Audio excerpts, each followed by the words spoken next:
Stand by to launch FanStream Sports. 3, 2, 1. Let's start. Hello, sports fans. Welcome to FanStream Sports.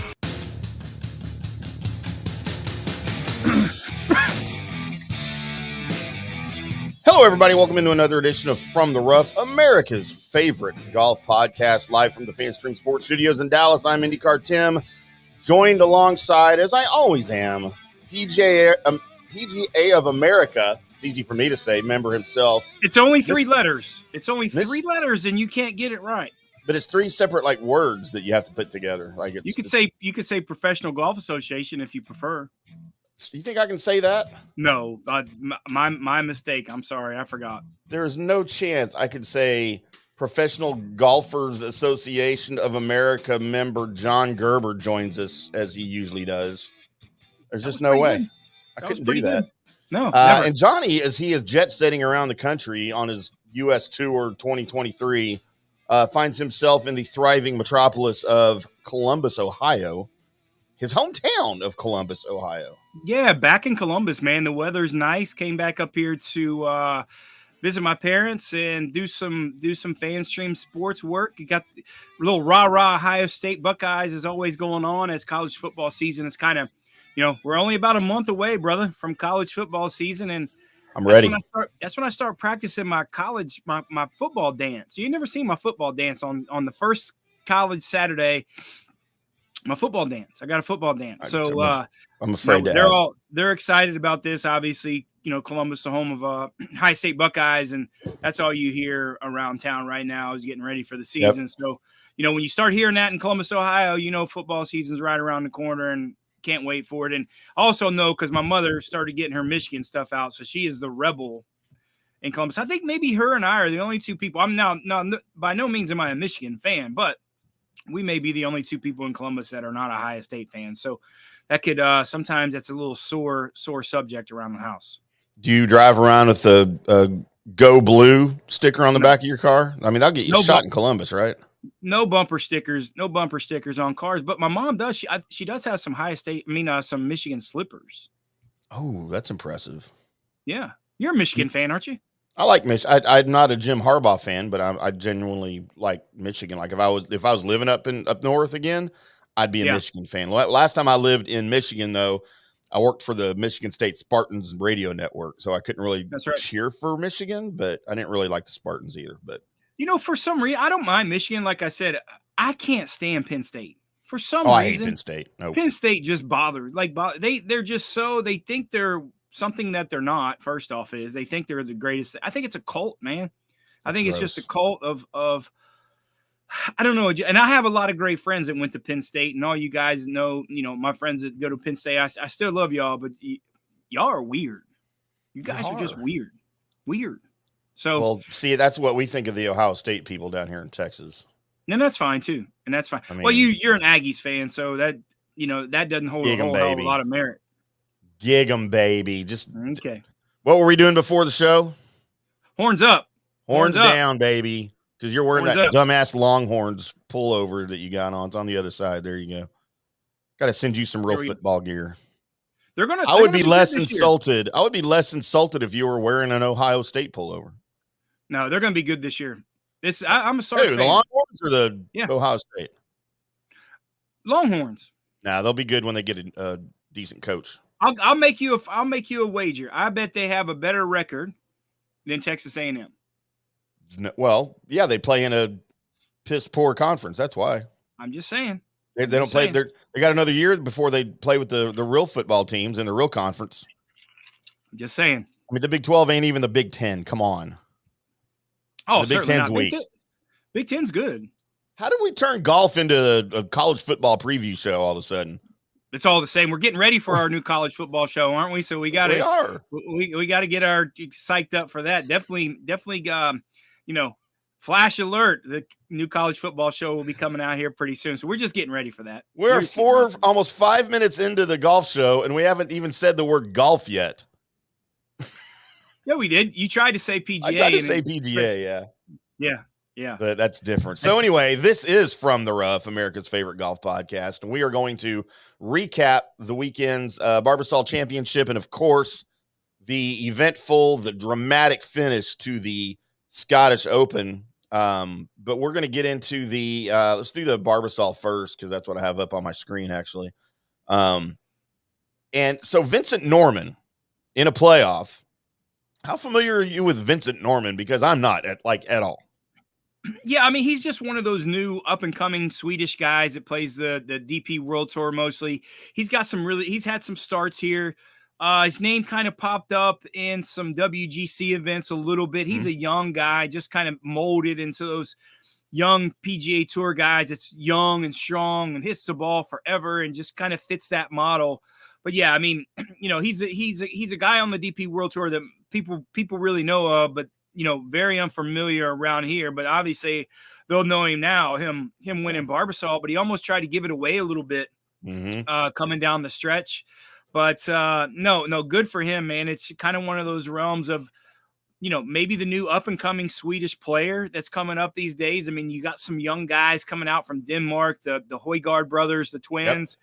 Yep. You got some other guys, some Spanish guys, young Spanish guys is potentially coming up. But yeah, this Vincent Norrman, man, it was good to see, and on the other side is in that playoff with Grayson Murray. I mean, if you kind of follow Grayson Murray's kind of backstory, if you see him maybe a year and a half ago, then you see him now, I didn't even know it was him. Yeah. He's battled some substance abuse problems. He's very outspoken about that. And he was very outspoken about the LIV and some of the other guys. And he was one of those guys on the PGA Tour that, a lot of guys didn't really care for that much, just because of his kind of outspokenness. But, he was a world-class, junior player, college player. He played at a couple different schools. He had some issues again with the drugs and the alcohol, and got kicked off a couple teams there. He played for Alabama for a little bit and then went to a JUCO and then tried to get back on to a couple other teams. And it just didn't pan out. He just couldn't keep his personal demons, kind of in wrap, and it just kind of caught him off guard in terms of his college days. But he was always, I mean, if you ask kind of the peers around him, they'll always tell you he's one of the better ball strikers that they had ever seen, and again, he's been on and off the tour for probably the last 6 or 7 years, but he went to rehab and he's kind of got seemingly he's kind of got his personal demons kind of together, a little bit like Chris Kirk, right? I mean, kind of battling those types of things. But, when I saw him, I was like, there's no way that's Grayson Murray. I mean, literally probably lost 40 pounds, when it comes to something like that, and looks super fit. And he was in contention maybe a month ago or something. And maybe getting back in that spot again, having some opportunities. But yeah, no, good to see both those guys, young guys. Grayson's not really that young, but again, this is one of these tournaments that you didn't like just because the scores are so low. So no, and it was all predicated on the weather. Yeah, we predicted two things on Wednesday's show, the preview here. We predicted a birdie fest, which we got with a 22 under 266 winning.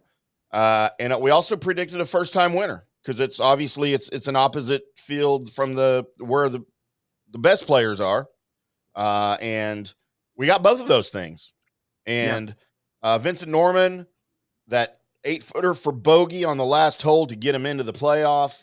Then you had to scramble for a par on the first hole of the playoff, that same hole, the first hole of the playoff, and boom, you have a first-time winner. He didn't even really play big college golf. He played at Georgia Southwestern for 3 years, or for 4 years, and then finished off his last year of eligibility at Florida State. I don't know anything about Florida State's golf program. You probably know more about it than I do. But he really didn't play big-time collegiate golf either. And he's a rookie on the tour. He's got his first win, 23rd career start, and he gets his first win. Yeah, and it's one of those kind of typical stories, maybe not highly recruited coming from Sweden. Obviously, the golf season's not nearly as long, but he had an opportunity to come over here, playing in South Georgia in that little D2 school. But he was just getting a lot of reps, and he was getting better, and he had an opportunity to go to a bigger school. I mean, Florida State obviously is kind of a powerhouse school. If you look at some of the names that went to school there, you have the Koepkas. The Jonas Blicks, the Daniel Bergers. How about that golf team? Both Koepka's, Jonas Blicks, and Daniel Berger on the same team at Florida State, and you don't win a national championship. If they're all too drunk all the time. Well, maybe. All those boys really can drink. I'm not really a Tallahassee guy, but anyways. Gross. But he just had an opportunity maybe to hone his skills a little bit more before he kind of jumped out maybe in the pro ranks. But he's just one of those maybe typical stories that you hear that guys just kind of passed over.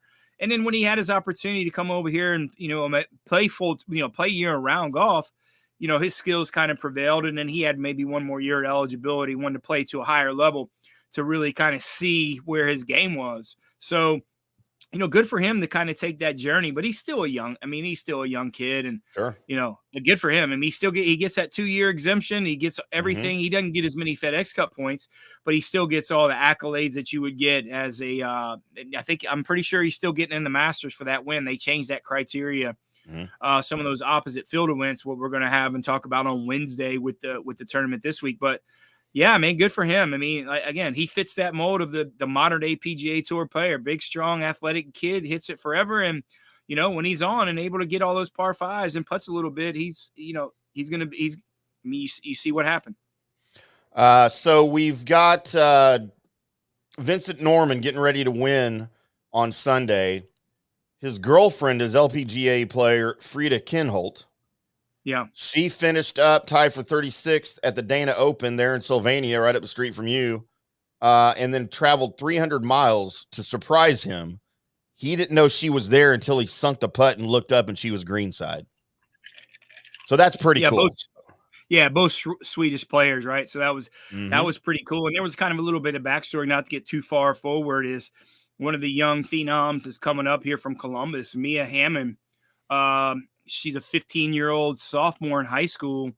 She finished 20th. I think she finished 15th in her LPGA debut at 15 years old. Wow. Making the cut, I think shooting 6 or 7 under par. So we talked about this yesterday a little bit on on the local radio show here in Columbus about, what are these kids doing these days? And they're kind of fearless, man. You see some of these younger girls, especially in the mid, 14, 15, even the guys are getting so many starts and they're getting so many opportunities. They're just bigger, stronger, faster. And that's what you're going to continue to see. And you'll see that after, Vincent Norrman being 24, 25, 26 years old, that's continued to go on the pro ranks. Right. Then we had Lucas Glover, one of the older veterans that was here. I thought this was interesting simply because he finished 5th alone in 5th place after leading the first and the second rounds. 20 under.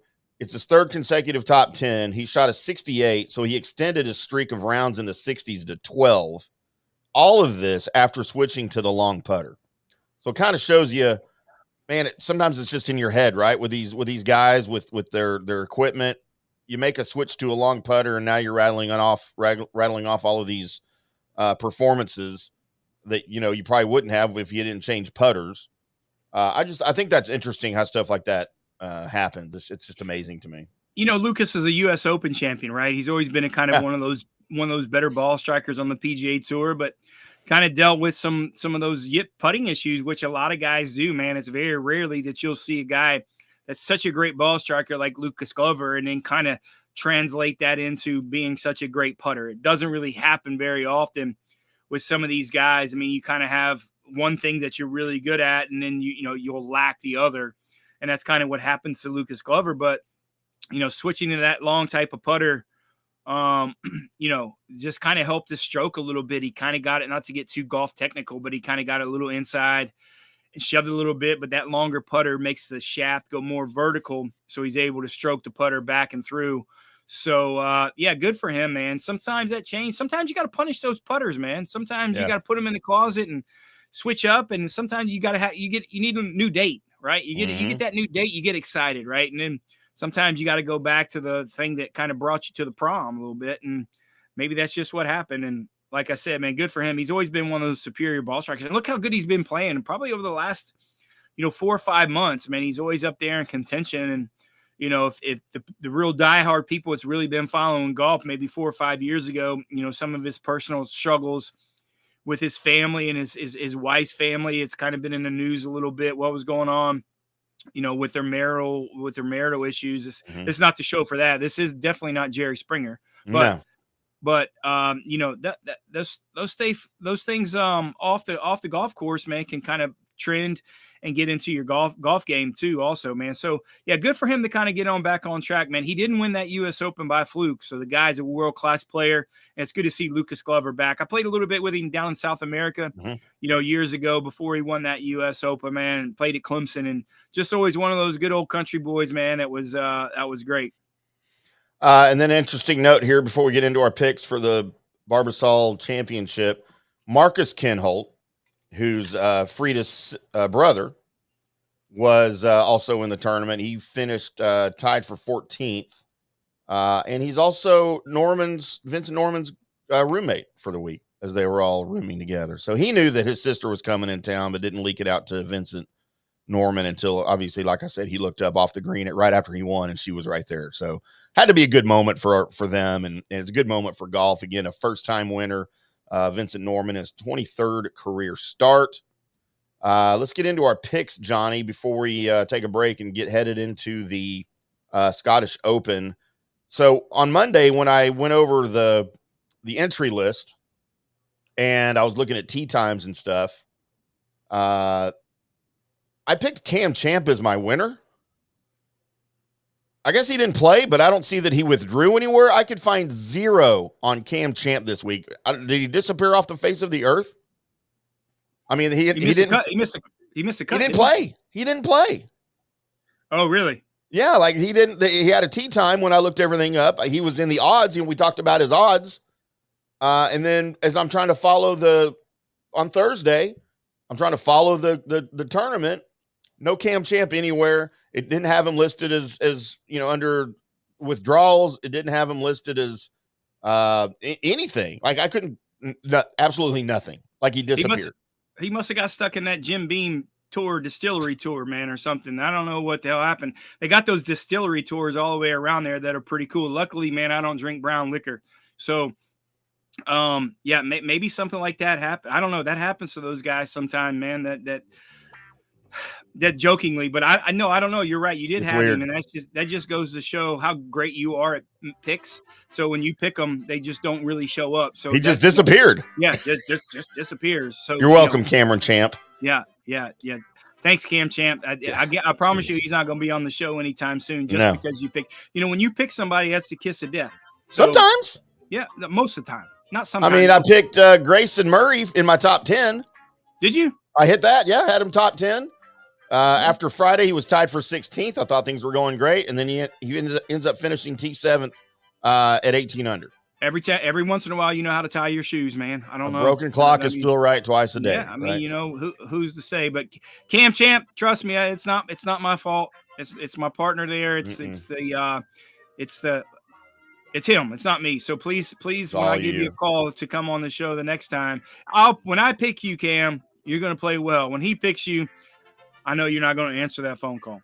I learned it from you. I know. And then my top 20 I had, and this was a kiss of death, Scott Piercy, who missed the cut. Well, how about that guy? I mean, so a little backstory with him. So my buddy Travis Perkins caddied for him before he started caddying for Sam Burns. And so he's had his last 7 starts on the PGA Tour.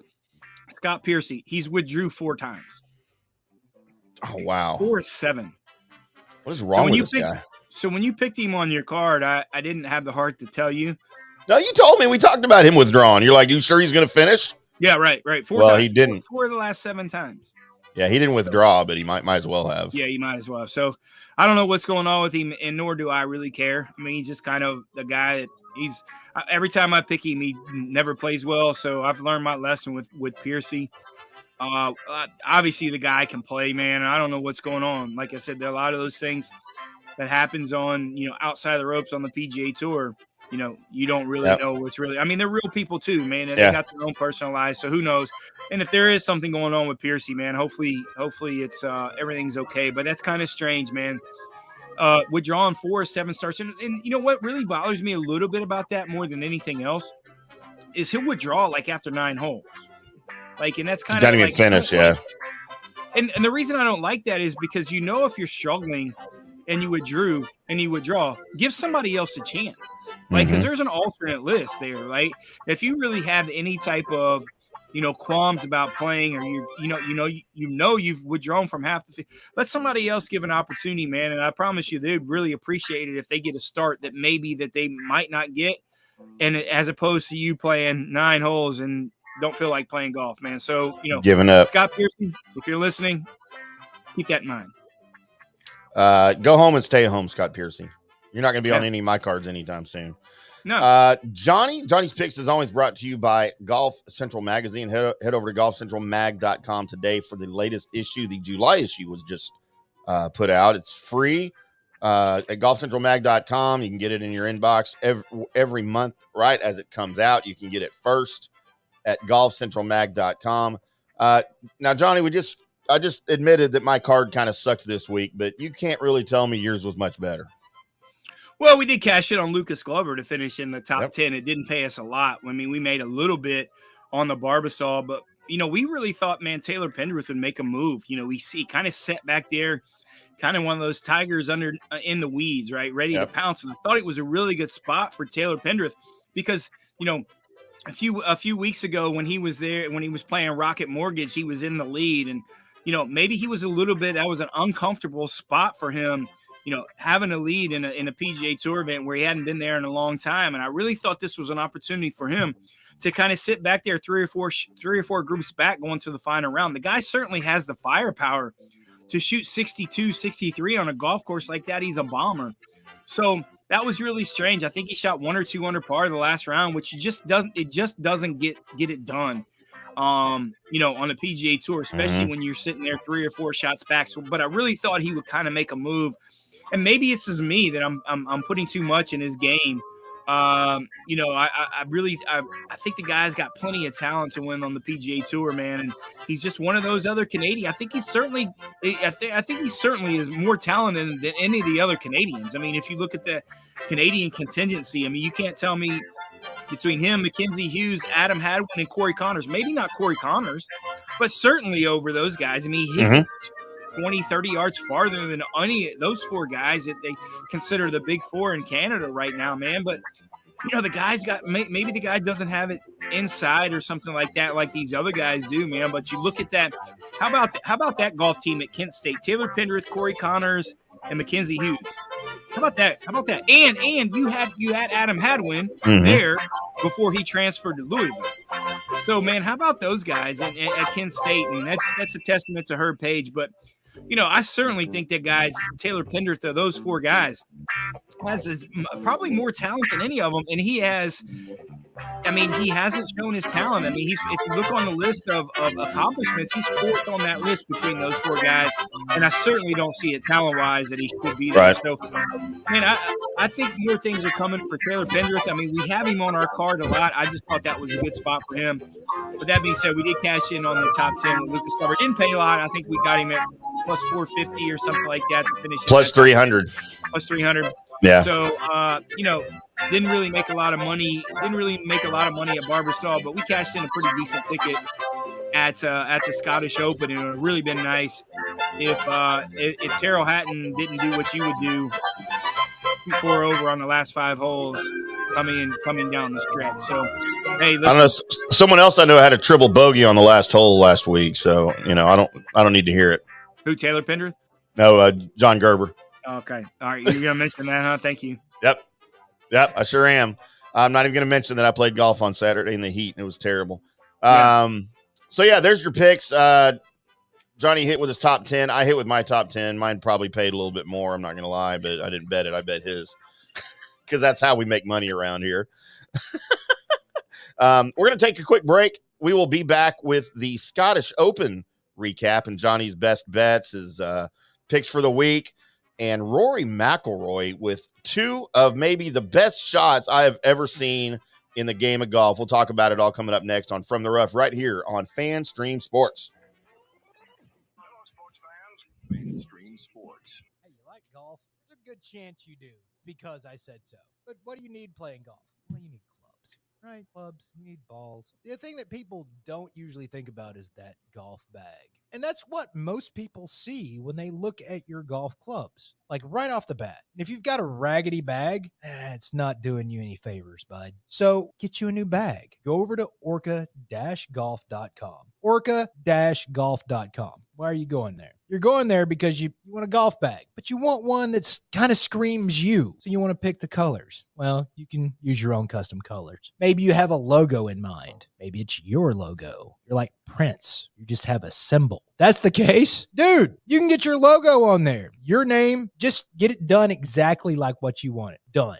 By actual designers. Nothing goes out of their factory without the approval of the founder, Erica Bennett, who is just brilliant. We've seen some of her bags. We've got one of them actually in the studio. You know what? Dude, it looks good. If you want other people to look at your golf setup and go, man, that just screams Frank. You want that? Then go over to orca-golf.com. Do yourself a favor and use the promo code DSP10 for 10% off and free shipping. I'll say that again, DSP10 for 10% off and free shipping. So do it today because Orca Golf is the best choice in the game. Hi, golfers. IndyCarTim here. I want to talk to you a little bit about Golf Central Magazine. It's not just a golf magazine. It's the magazine for everything: turf, travel, philanthropy, and lifestyle. Head over to golfcentralmag.com and check out the latest issue. Some of the regular features in Golf Central Magazine: the Golf Bachelorette of the Month, the Golf Bachelor of the Month, the Golf Cart Girl of the Month, Golf History, Grip It and Sip It. So head over to golfcentralmag.com. It's free. It's the magazine for everything: turf, travel, philanthropy, and lifestyle. Golf Central Magazine at golfcentralmag.com. We'll see you there. All right, guys, time to talk a little bit about Turf Life. You've seen the hats on our heads. You've been or seen the video of the studio. You've seen that the decals are all over the place. Turf Life. Man, it's the brand that salutes the consumer and industry players everywhere whose lives involve turf. What does that mean? It means if you play or have a business or, maybe you're a sports educator, you're going to be on turf at some point. So you live the turf life. So go ahead and tell everybody you live the turf life by having your Turf Life window decal or, the hat or the keychain or the something. Along that lines, just go to turflifeclub.com and become a turf head. That's what it's called when you live the turf life. You're now a turf head. And you can go join the club today, snag that window decal, or snag any other special Turf Life accessories, and go over there to that website, which is turflifeclub.com, and get your stuff and show everybody that, man, I'm all about that turf life. And then you just kind of raise your coffee mug at them and go, yeah, turf life, baby. That's what it's about. And then that's the end of the commercial. Ding. That means it's done in microwave talk. Hey, listeners, make sure you check out the brand new FanStream Sports in-studio text line. You can reach us during any of our live shows or 24/7 at 214-937-0569. That's 214-937-0569. Text us 24/7, day or night, and we'll reply to you and make you part of the show. Coming back at you. Now, more FanStream Sports. Welcome back to From the Rough, right here on FanStream Sports. I'm IndyCarTim. That guy taking his chair thusly is Mr. John Gerber, PGA of America member, John Gerber. You did that pretty good that time. How many times you going to butcher stuff? As many times as I want. Because it's your show, I can do whatever I want. Yeah, exactly. That says about right. Thank God I'm coming back down there in a couple of weeks because, man, all hell goes to hell when I leave. I know. I finally had to vacuum the studio today. I was getting pretty. Oh, thank you. Yeah. I had white couches there that I got for the studio. When I got there last time, they were gray. What have y'all been doing? We didn't like the white. Apparently. So we had a couple of parties to gray them up a little bit. I did notice the refrigerator was stocked full of booze. Not anymore. Cocktails are good. That lasted one show. It did. You bought the tiniest refrigerator that is known to man. Well, what do you want me to get? A big Yeti full size. I wanted a full size refrigerator. I want a lot of things. That's enough beer for one show in the full size refrigerator. I did that on purpose because if I get a full one, you guys will empty it out every week and it just costs me more money. I need to check on our Fireball machine too. We're supposed to have that. Yeah, already. we do. Yeah, we do need to get. You call Daniel. I will. I'm gonna take care of that because he said it was happening. So our buddy Daniel's hooking us up. through his liquor what? reps. We need to get a there's something else. There was something else we were trying to get too. I forgot, booze wise. I don't know, free booze. What's that?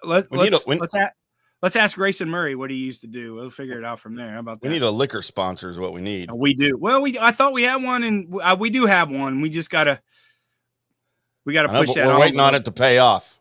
Come and drink it. Come and drink it. Liquor sponsor. Put it on the deal. Well, if they send it, we'll come and drink it. That's right. That's all we need. So let's, Johnny, get into the Genesis Scottish Open, the last tune-up before the big Open, the British Open coming up this weekend. We'll get into that on Wednesday's show to preview that for everybody right here on FanStream Sports. But I tell you what, watching Rory play, and I watched most of this. I didn't watch Saturday because I was out sweating and hitting balls and leaving divots in the fairways and stuff. And what did you shoot? Because don't bullshit me either. What did you shoot? 91. It was hot, man. You quit after 15? No, that was 18. Where'd you play again? Brookhaven? I played at Brookhaven again, yeah. 91. It was just hot, dude. It's hot. It's hot. I don't know how you did it. I mean, well, first off, how did you tuck your shirt in? And 91, you're not used to wearing a collared shirt. No. That's why, I don't know. I'll tell you right now, my shirt was tucked in for maybe the first 2 holes. I know. And after that, hard. oops. It's tough down there. I'm serious. I've kind of got in this little, I kind of like the Ricky Fowler kind of untucking my shirt. It's just more comfortable, especially down there when it's 197 degrees. And it's just like, do I really want to, like, your belt melts to your pants, and your pants melts to, it is brutal. So, that's a little internal air conditioning if you can untuck your shirt a little bit, but it is a private club and they probably frown upon that. So, yeah. And my body isn't the most athletic, as you will attest to. And really. It's really hard to keep shirts tucked in with my kind of body. I'm just saying they don't like my body doesn't like shirts tucked in anyway. So you're being kind to yourself, but so by saying it's not athletic. Yeah. I wasn't going to call myself a fat ass. I could. Well, you just did. Oh yeah, you're right. Dang it. You tricked me again. I saw old pictures of you. I didn't still even back then. I didn't think you're that athletic. I used to be quite the athlete, sir. Okay. I played all 4 major sports. Let's put it that way. Playing and I was good at them are two. Yeah, okay. I was good. Right. I was good. You sound like you sound like Thidoff now. I can't imagine he was ever good at anything. He's actually a kind of a goofy, pretty good athlete. It's kind of, he's so unorthodox, especially in basketball. You just couldn't figure him out. Half the time you laughed at him and then he got around you. And he couldn't jump 4 inches off the ground, but it seemed he got every rebound. But no, he's kind of a weird, kind of goofy athlete. We are, of course, speaking of the great, if you live in the Columbus area, you will know the great Jeff Tito Thidoff from 97.1 The Fan there in Columbus, a flagship station of the Buckeyes, as he does some stuff for us here on FanStream Sports as well. Great guy, but like me, he's a little on the large side and all the goofy, just like me. Yeah. We should do a goofy show together or something. I don't know what we'd call it. He'll probably be doing a bunch of stuff here for us here soon with the college football coming up and 2 fat asses and a microphone. That's the name of that's a good show. Sounds like a Beastie Boys song. Gross. Nobody likes the Beastie Boys. Johnny, on Sunday, I saw Rory hit maybe 2 of the greatest shots that I can remember in recent memory. The 5-iron on 17. That allowed the birdie, right? But I think the even more impressive was on Sunday on 18 as he's hitting the approach shot. He knows he has to par for the tie because McIntyre was already in the group in front of him. McIntyre was sitting there at 14 under in the clubhouse, or actually he was on the driving range, staying loose, anticipating the playoff.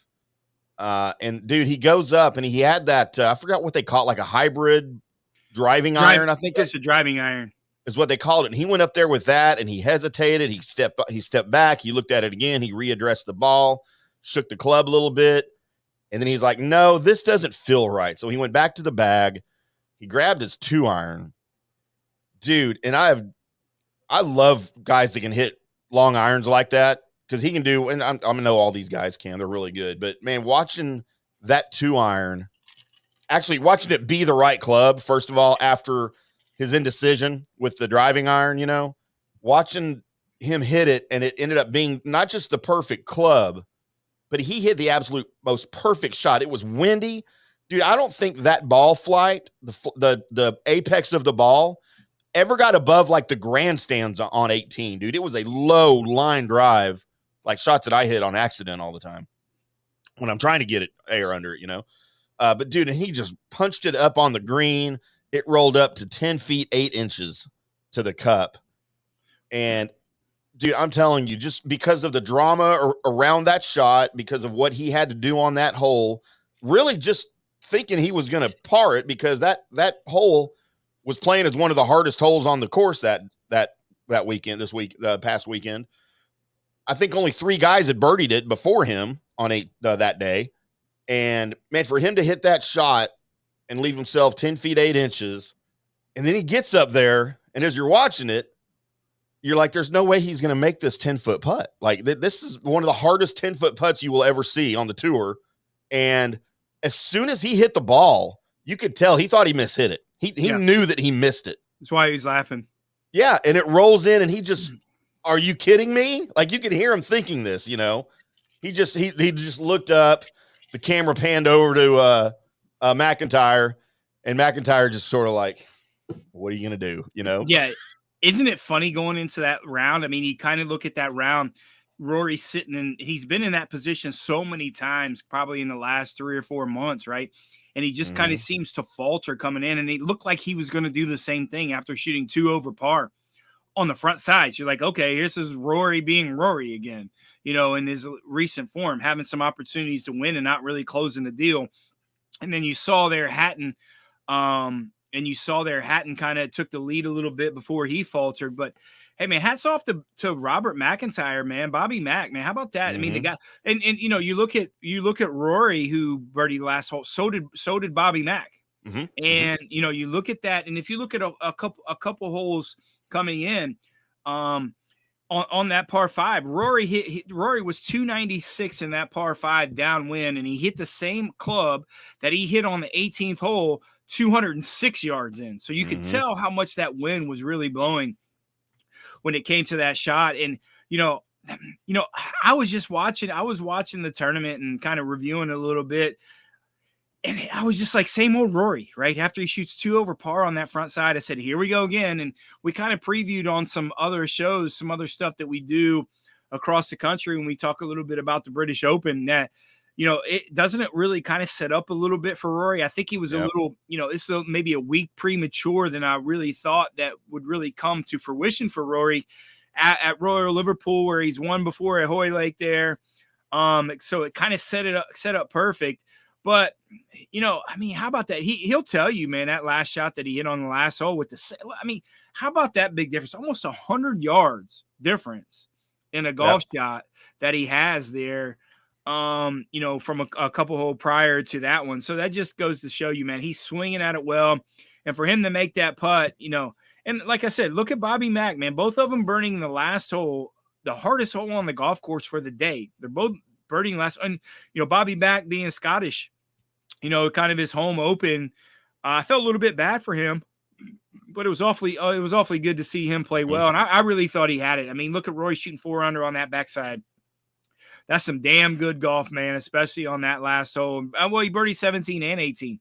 I mean, let's not undervalue the birdie that he made on the 17th hole, and then birdie in the hardest hole on the golf course, man. So, but that goes to show, when Rory's playing well, I mean, he is,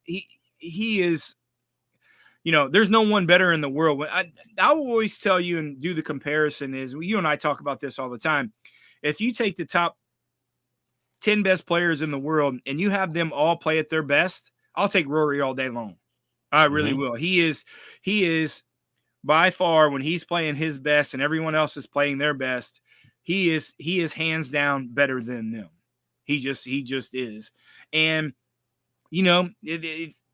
really scares me a little bit about Rory, about, him winning this week. And it's really hard to win back-to-back weeks, but maybe not. He's done it before. When he won his PGA championship, he won the week before, right. 8, 9, 10 years ago. So maybe that's the kind of the formula, but Rory doesn't have to hit driver next week to have some success. And, if Rory's bugaboo a little bit is when he gets off is his driver goes a little bit awry. When he doesn't have to do that next week, and he really already won a British Open there, he's got some good feelings and some good lines there. He's going to be the betting favorite next week, certainly. Mm-hmm. But, I mean, can we really make any money on him? Maybe not, but it's going to be fun to really watch him play. So he adds the Scottish – it's his first win ever in Scotland. He adds the Scottish Open to his collection of other national opens that he's already won, including, of course, the U.S., British, Canadian, Irish, and Australian. And then, as you mentioned, of course, it sets him up for next week at Royal Liverpool, the 151st, I think it is, British Open, where he won, like you mentioned again, 9 years ago, raised the claret jug there. So it brings him to his 24th PGA Tour victory. That ties him now with Dustin Johnson and Gary Player. And like you said, when he's playing his best golf, dude, I would put him up against anybody, like in history, anybody. I would love to see prime McIlroy and prime Tiger play together. Like, to me, that would be an ultimate pairing. Tiger's probably going to have an advantage, but dude, do you really? I mean, I don't, but I feel like I have to say that. I don't know. It would be a great matchup for sure. It's pretty comparable, right? I mean, if you look at kind of their dominance in major championships, when Tiger had won by 14 or 15 shots at the U.S. Open at Pebble, Rory kind of did the same thing at Congressional, right? He won that PGA championship by 12, 13, 14 shots, man. So again, I think when they're at their best, they're really comparable. And here's why. I think they drive the ball so well. And if Rory's kind of downfall a little bit, like where Tiger has an advantage a little bit, is Tiger's a way better putter, especially a clutch putter, than Rory is, and Rory will ever be. Tiger won those golf tournaments because of his short game and his putting a lot of times, not definitively because of his ball striking. And that's a little bit where I think Rory has that advantage. I think Rory is a superior ball striker, but I think when you go to the Tiger, I think Tiger's short game and his putting certainly would definitely dominate what Rory's struggled a lot with his putting. It's a little bit of smoke and mirrors also a little bit because he's such a great ball striker. It looks like he's a bad putter, but he's not. I mean, he's not a great putter by any means. But I want to go back a little bit and a comment that Rory said about Bobby Mack. I mean, Bobby Mack shot 64 in that weather in the last round of that Scottish Open. And Rory was like, dude, that's maybe one of the best rounds of golf he's ever seen. 64 on that golf course. And he touted him to get on that Ryder Cup team. And he said, listen, man, if this guy can shoot 64 today on this golf course, one of the best rounds I've ever seen, this guy needs to be on that Ryder Cup team. And certainly Rory's going to have a strong opinion who is on that team, and have and kind of put a lot of things in Captain Luke Donald's ear, especially at that golf course they're potentially playing in Rome. Bobby Mack's not really the longest hitter in the world, but he's certainly very accurate, and he's certainly very clutch. And then you look at the guts that he had, internal guts that he had to shoot 64 in those types of conditions. I think the next best score was 68 or 67. So when you're able to do that, especially in your home crowd with all the pressure that he had, I think you're looking forward, or I think you're looking to see a guy like that Bobby Mack on that Ryder Cup team. I think it might have secured him. Well, yeah, and that's exactly kind of what I was about to say. I mean, a win would have secured it for sure. Yeah. I mean, a win and he's in. So this kind of stings in that sense. It also, of course, would have given him that 2-year exemption on the tour. But I think more importantly, he's not worried about that. He's not worried. That guy's a world-class player, man. Sure. And but what I'm saying is sometimes when you don't win, you win, right?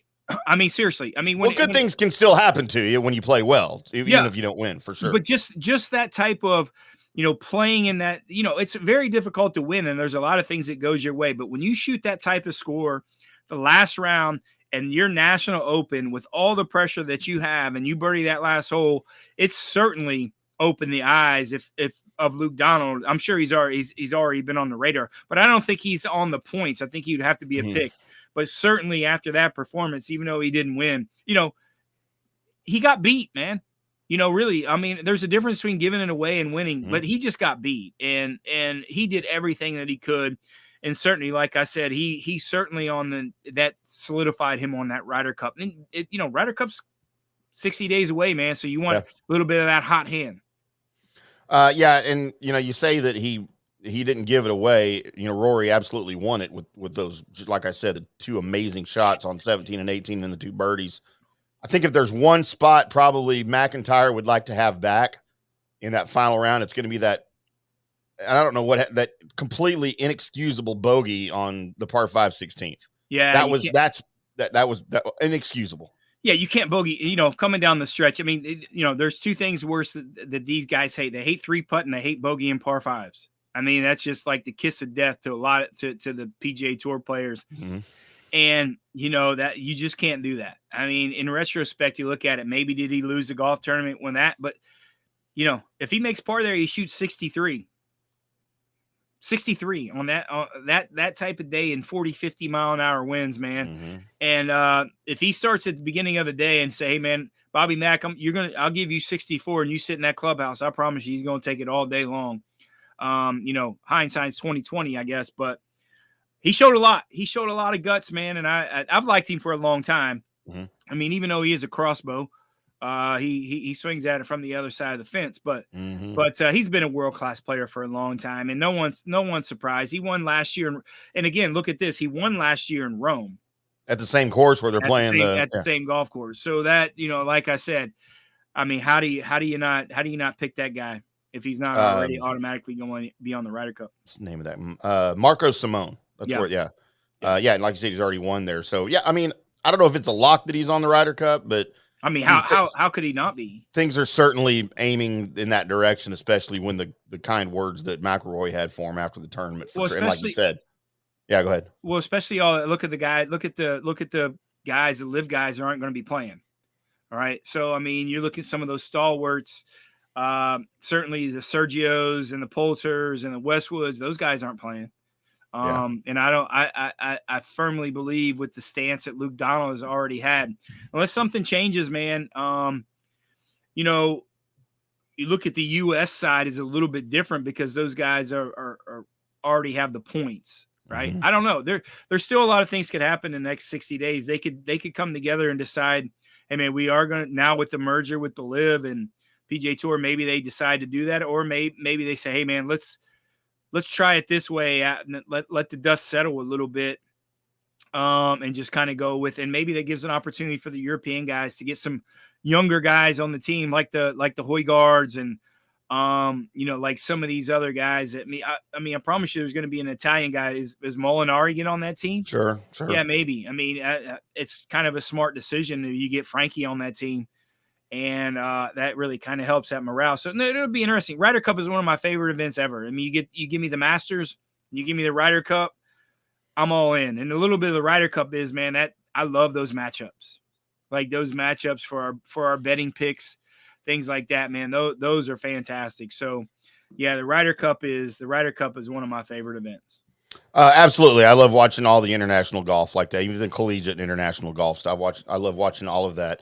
Let's take a quick break, Johnny, and then we're going to get into our picks before we close out the show. We're from the rough right here on FanStream Sports. We'll be back after this. Hello, sports fans. FanStream Sports. Hi, golfers. IndyCarTim here. I want to talk to you a little bit about Golf Central Magazine. It's not just a golf magazine. It's the magazine for everything: turf, travel, philanthropy, and lifestyle. Head over to golfcentralmag.com and check out the latest issue. Some of the regular features in Golf Central Magazine: the Golf Bachelorette of the Month, the Golf Bachelor of the Month, the Golf Cart Girl of the Month, Golf History, Grip It and Sip It. So head over to golfcentralmag.com. It's free. It's the magazine for everything: turf, travel, philanthropy, and lifestyle. Golf Central Magazine at golfcentralmag.com. We'll see you there. All right, guys, time to talk a little bit about turf life. You've seen the hats on our heads. You've been or seen the video of the studio. You've seen that the decals are all over the place. Turf Life. Man, it's the brand that salutes the consumer and industry players everywhere whose lives involve turf. What does that mean? That means if you play or have a business or, maybe you're a sports educator, you're going to be on turf at some point. So you live the turf life. So go ahead and tell everybody you live the turf life by having your Turf Life window decal or, the hat or the keychain or the something. Along that lines, just go to turflifeclub.com and become a turf head. That's what it's called when you live the turf life. You're now a turf head. And you can go join the club today, snag that window decal, or snag any other special Turf Life accessories and go over there to that website, which is turflifeclub.com, and get your stuff and show everybody that, man, I'm all about that turf life. And then you just kind of raise your coffee mug at them and go, yeah, turf life, baby. That's what it's about. And then that's the end of the commercial. Ding. That means it's done in microwave talk. Hello, golf friends. It's IndyCarTim from the Rough. I want to take just a minute here and tell you about our new friends over at Orca Golf. They make high-quality PGA Tour-grade golf bags, and they're the best in the business. They're the real deal. They're the best bags I've ever seen. They even designed a bag for the Golden Bear himself, Jack Nicklaus. Head over to orca-golf.com and pick up a great bag from their catalog, or let them customize one just for you. You can use your own custom colors, your own logo, you name it. You work with actual designers, and nothing goes out without the approval of founder Erica Bennett. She's just brilliant. Visit orca-golf.com, that's orca-golf.com, and use our promo code DSP10 for 10% off and free shipping. Do it today.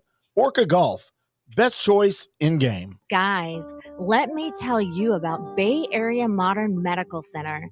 Are you experiencing low sex drive, fatigue, hot flashes, moodiness, and you just don't feel like you have the vitality you once had? You're not just getting old, it's likely low testosterone. Studies over the last 20 years show a shocking decline in younger males aged 16 to 39. Older men have seen a sharp decline as well. Do something about it. Go see my friend Christopher Lugo at Bay Area Modern Medicine. Testosterone replacement is not a frivolous treatment. It takes a professional, targeted approach that focuses on total body wellness, vitality, and emotional stability. Not a one-size-fits-all approach like many clinics use. They will monitor your blood work and adjust your treatment as needed for optimal results. Call 844-977-3477 or go to BAMMC.com. Hey, listeners, make sure you check out the brand new FanStream Sports in-studio text line. You can reach us during any of our live shows or 24/7 at 214-937-0569. That's 214-937-0569. Text us 24/7 day or night, and we'll reply to you and make you part of the show. Coming back at you. Now, more FanStream Sports.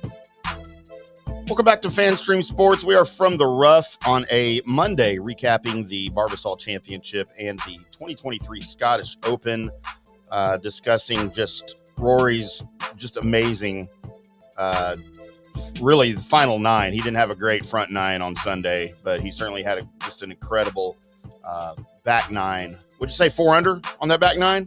Yeah, he shot two over on the front, and then he got 4 under on that backside, and birdieing those last 2 holes, like we talked about. When he starts off to that slow start, you're like, okay, here's Rory doing again. Mm-hmm. Just typical what he has been doing, unfortunately, over his last tournaments when he's been in contention. But now, he kind of regrouped, and he just really played some good golf. And like I said, I touted him for next week, right? Because I just thought it fit. And he's kind of due with just the familiarity that he has at that place. Maybe it came a week early, right? Because we certainly didn't have him on our card. But we did have Bobby Mack. We did. So, Johnny, my picks, again, mine are for entertainment purposes only. Nobody gives a crap about my picks. I do it for fun. I did have Terrell Hatton as my winner. Of course, he ended up T6 at 9 under. Minwoo Lee was my top 10. Just missed the top 10 by 25 spots as he was T35 at 4 under. And then my top 20, a little bit closer, Patrick Harrington at going into the weekend, I had high hopes. He was T18 going into Saturday's round. He ended up T42 at just 3 under par. So not a great weekend for me at the Scottish Open in my picks. But what about you? Because that's what really matters. Well, first off, you were looking like a genius with that Padraig Harrington pick after after 27 holes, he was in third place. I know. Third place. And I was kind of dog cussing you a little bit. Like, come on, man, Padraig Harrington. But yeah, I mean, some of those good picks. Yeah, I had Tara Hatton also, man. It's just he's kind of getting that Rory stigma, right? He's kind of getting those he's getting in contention. He's not really closing the deal. I mean, come on, dude. You can't bogey. You can't go 4 over your last 5 holes in a golf tournament, especially double bogeying the last hole. I know it's a tough hole. I know you're trying to press the issue a little bit to try to win the golf tournament, but you're so many groups back. I mean, post a number. Let them come and get you, man. Mm-hmm. And he just doesn't get that in his mind. He doesn't get it, that part. So he's always trying to push, man. And this is what's happening to him, man. He's playing bad in that last round, and I don't know. I mean, don't be surprised if he's on our card next week, just because I think there might be a little karma there. But man, at some point, man, you got to learn a little bit. I mean, I don't know. I don't know. It's kind of worrisome. But you look. I mean, when he makes the turn, he has a 2-shot lead making the turn. Mm-hmm. And I'm like, okay, man, looking fantastic. So I thought it was going to be a great catch up to the start of that Sunday morning. But we did hit on Bobby Mack to finish in that top 10, and that was a great hit for us. We made some really good money there and got profitable on that morning run that we had when we started double dipping, but just didn't cash in on that afternoon of Barbasol. But yeah, we made a little bit of money this week. With all of our picks, still not as good as the last couple of years. 66, 22, and 5 on our matchups. With this little profit this week, we were just below the $6,000 mark for profit. Now we just got above that $6,000 mark on profit for the year. So again, man, if you guys aren't following, you're not winning, and we got to continue to follow the system. We had, last week we didn't cash in on a ticket, but a couple weeks ago we cashed in on big tickets, and that's why it's so important for everyone that's following. Listen, play the system. I don't care if it's $1, $5, $10, $100, whatever it is. Play the system every week, and you guys are going to be profitable for the week. So looking forward to again this week as another double dipping with the Barracuda Championship out in Reno and the British Open. So we're looking forward to getting on top of that. We did this kind of daily double a couple years ago when we hit on both. So maybe that's a good sign that we're going to do it this week. And looking forward certainly to some early morning golf at the British Open. Very good, Johnny. We will be back on Wednesday to preview the upcoming British Open. We'll probably talk a little Barracuda as well to get you ready for the weekend.